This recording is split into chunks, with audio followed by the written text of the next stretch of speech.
few people have a keener understanding of geopolitics and of Iran than Zbigniew Brzezinski.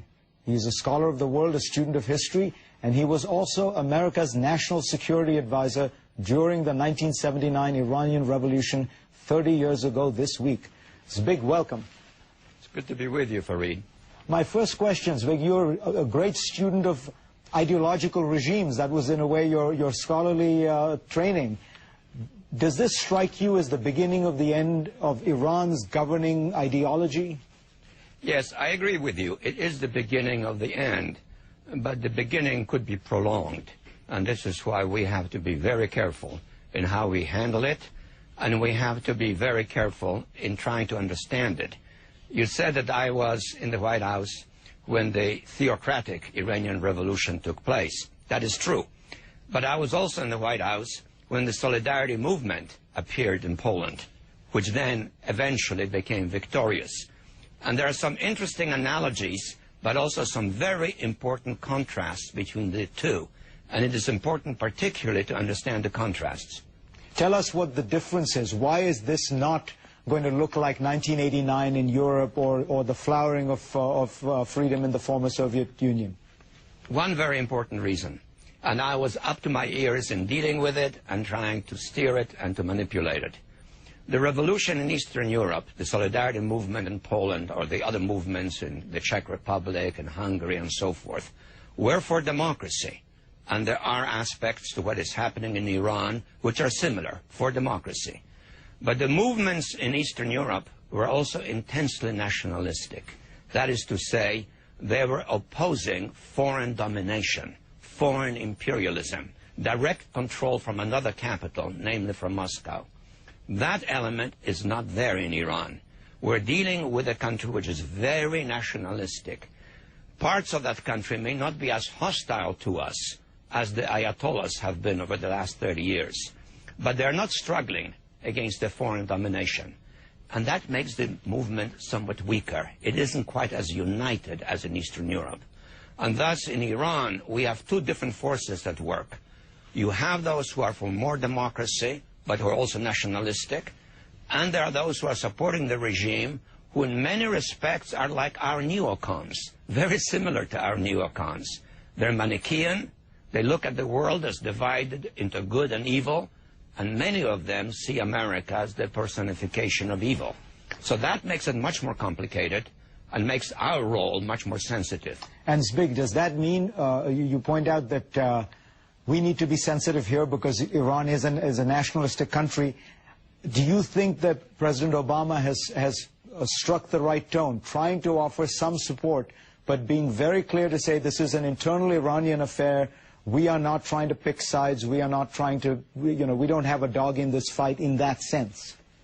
Fareed, I never hesitate to criticize presidents when I have a different point of view. But I think on this he has struck absolutely the right note. He's offering moral sympathy. He's identifying himself morally, historically, with what is happening in Iran. But he's not engaging himself politically. He's not interfering, because that could turn badly, and it could be exploited by the neocons in Iran to crush the revolution, to wipe it out. I don't know if the revolution will prevail. It may take time. The longer it lasts, the better are its chances. But we don't want it to escalate into a total showdown, because if there's a total showdown now, the chances are that the worst elements, the Iranian neocons, will prevail. Is it fair to say, Zbig, that this was the concern that George H.W. Bush had during the revolutions of '89, which is why he was cautious about, as he put it, going to Berlin and dancing on the wall? His fear was that either the communist regimes in Eastern Europe would crack down or that the Soviet Union would crack down, and therefore was trying to play this balancing game of offering some support, but not so much that you insert America into the process. Absolutely. And I was a private citizen at the time, but he called me in a couple of times to discuss this with him, and he was prudent and intelligent and ultimately masterful, because things worked out the way we want them to work out. I think Obama has redefined America's relationship with Islam, and thereby he has weakened the capacity of the Ayatollahs to present us as a satanic force. But we should have no illusions that Iranian nationalism is going to be easy to deal with.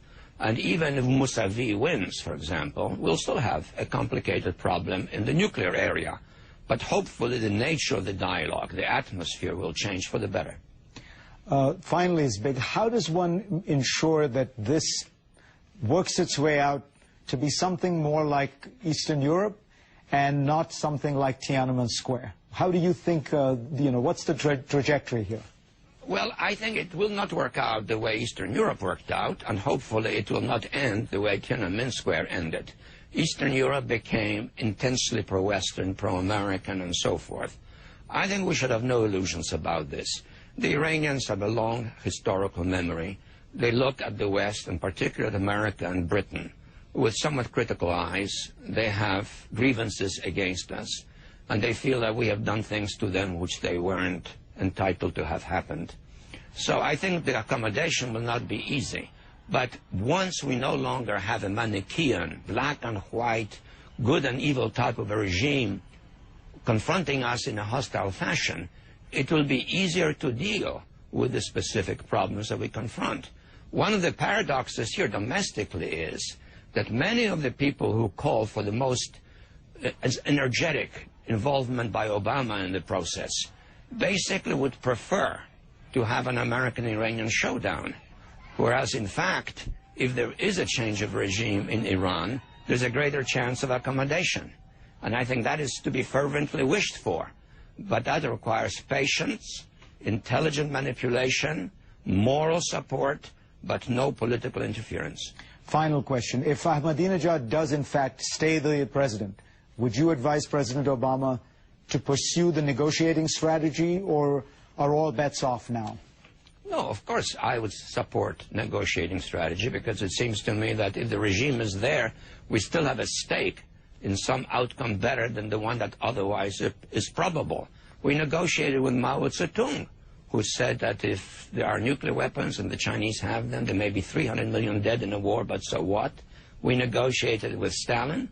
I see no reason why we shouldn't negotiate with Ahmadinejad if he comes out on top, but clearly it will be a more difficult process.